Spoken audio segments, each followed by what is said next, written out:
بسم اللہ الرحمن الرحیم۔ اللہ اکبر۔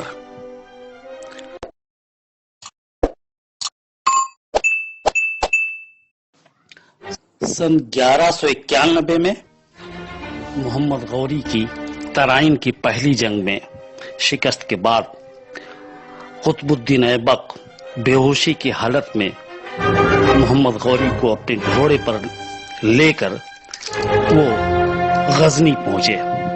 غزنی میں فوراً حکومت کے حکیم سلیمان کو طلب کیا گیا۔ سلیمان نے ان کا علاج شروع کیا۔ اس بیچ قطب الدین ایبک کا محمد غوری سے جو رشتہ تھا اس کا ذکر یہاں پر ہونا بہت ضروری ہے۔ محمد غوری اور ان کی بیوی ارجمن غوری سے کوئی اولاد نہیں تھی، لہذا وہ قطب الدین ایبک کو اپنی اولاد کی طرح مانتی تھی اور دونوں نے مل کر زخمی محمد غوری کا علاج تیزی کے ساتھ کرانا شروع کیا۔ 3 دن کے بعد محمد غوری کو ہوش آیا۔ ہوش میں آنے کے بعد انہوں نے سب سے پہلے حکومت کی جرگہ طلب کی۔ جرگہ جو حکومت کے سردار ہوتے تھے ان کی ایک کمیٹی ہوا کرتی جس کو بلا کر کے حکومت کے فیصلے کیے جاتے تھے۔ جرگہ طلب کرنے کے بعد بیماری کی حالت میں محمد غوری نے اعلان کیا کہ میری دوران عدالت یعنی علاج کے دوران حکومت کا نظام قطب الدین ایبک دیکھیں گے۔ قطب الدین ایبک کی شجاعت، اس کی بہادری کے لیے جرگے میں سب کے سامنے محمد غوری نے ملک کا خطاب قطب الدین ایبک کو دیا، جو ایک بہت بڑا خطاب ہوا کرتا تھا سلطنت پیریڈ کے میں۔ محمد غوری کے اس اعلان کے بعد انہوں نے جرگہ کے سامنے قطب الدین ایبک سے کہا کہ اس جنگ میں کافی فوج کے جانباز ہلاک کر دیے گئے ہیں اور کافی نقصان ہوا ہے، لہذا فوج کی سرنو تشکیل کی جائے اور اس کے لیے اچھے اور جانباز غلام خریدے جائیں۔ یہ سب چل رہا تھا جرگے میں۔ ٹھیک اسی وقت ارجمن غوری نے ایک پیغام جرگے میں بھجوایا اور پیغام جرگے میں جب پڑھا گیا تو اس میں تھا کہ وہ اپنے بیٹے قطب الدین ایبک کی شادی کرنا چاہتی ہیں۔ اگر کوئی سردار اپنی لڑکی پیش کرنا چاہے تو وہ پہلے اس کی لڑکی کو دیکھیں گی اور اس کے بعد شادی کی منظوری دیں گی۔ ٹھیک اسی وقت جیسے انتظار میں بیٹھے تھے بزرگ سردار جرگے کے خوارزم شاہ، یہ جلال الدین مانگ برنی کے والد ہیں، انہوں نے کھڑے ہو کر کے اپنی بیٹی ارمان شاہ کا پیغام دے دیا۔ ارمان شاہ ایک نہایت خوبصورت اور بہادر لڑکی تھی، گھڑ سواری کا شوق تھا، وہ بہترین تیر انداز تھی اور تلوار بازی کا ہنر وہ بہت اچھی طرح سے جانتی تھی۔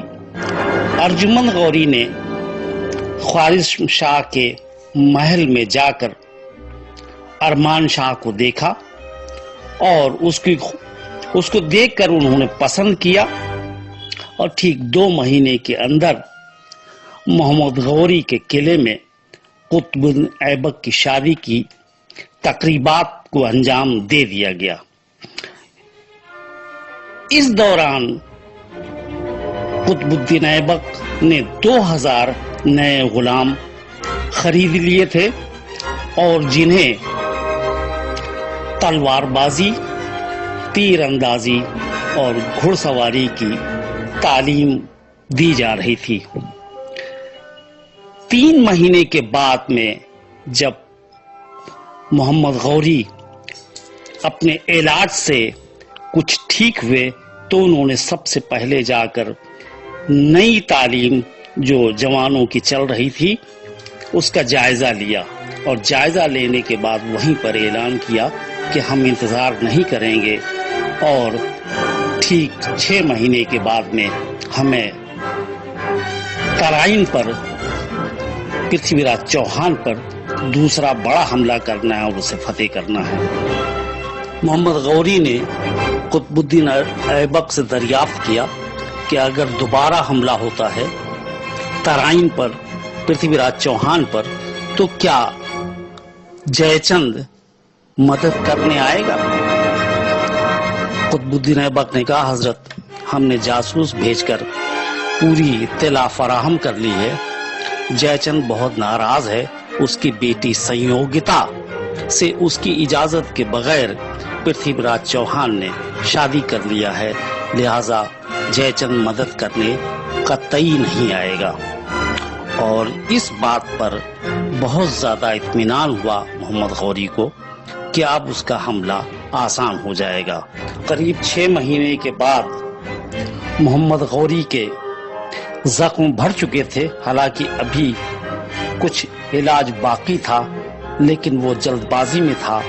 اس نے قطب الدین ایبک کو طلب کیا اور اس سے ترائن پر دوبارہ حملہ کرنے کے لیے بات کی۔ قطب الدین ایبک سے اس نے دریافت کیا کیا طریقہ ہو سکتا ہے، کیا چیزیں عمل ہونا چاہیے، کیا کمیاں سن 1191 میں رہ گئی تھی۔ تو قطب الدین ایبک نے بتایا حضرت 1191 میں ہم نے سیدھے حملہ کیا تھا پرتھوی راج چوہان پر، وہ ایک بہادر فوجی اس کے اندر موجود ہے اور ان کی تعداد بھی اچھی خاصی ہے، ہم کو سفر کرنے میں یہاں سے ہزاروں میل دور جانا پڑتا ہے، لہذا اس بار ہم سیدھے حملہ نہ کر کے رات میں پھندا بنا کر اس پر حملہ کریں گے، اور اگر ہمارا پھندا کامیاب ہو جاتا ہے تو انشاءاللہ اس جنگ کو ہم جیت لیں گے۔